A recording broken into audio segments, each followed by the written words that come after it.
I start by saying a few words in English, and then I pass in Danish, and then I pass on the floor to our English-speaking presenters. Jeg er rigtig glad for at se, at der er kommet så mange til det her arrangement, som er planlagt af Kønsnetværket og ACENETs strategi- og metodegruppe.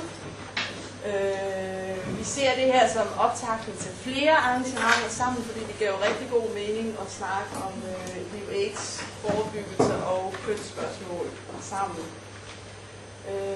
Jeg vil lige sige et par få ord om programmet og sige, at det her er jo ikke kun det talte ord. I dag har vi også valgt at være sådan lidt visuelt, så vil jeg lige rette jeres opmærksomhed på det maleri, der er dernede, som er lavet af Joe Dieting, der er tovholder i strategi- og metodegruppen, der sidder her, og som også er kunstner.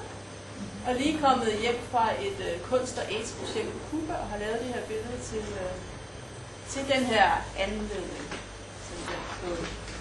Og så en anden ting, som også er lidt visuelt, det er, nu prøver vi jo simpelthen at være lidt opformærket, så vi filmer det her møde. Det er rart at sige, at vi har taget sådan noget pænt tøj på alle sammen. Det her bagefter vil være at finde ude på vores hjemmesider. Så kan man ligesom dele mødet med dem, der ikke kunne være med, eller som er ude i landene. Vi er meget, meget glade for at have to dygtige mandlige presentatorer her. We are having Etsup Berhan-Selassie from Ethiopia, who works with Save the Children Sweden in Ethiopia, and who is going to tell us about his lessons learned from a male involvement project.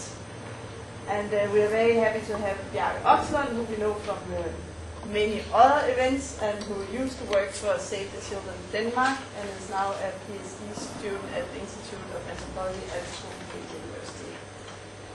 And Edson will start by giving his presentation, then we will hear Bjarke, and Elisabeth Gravgaard, who is the chairperson of the Gender Network, will chair the event.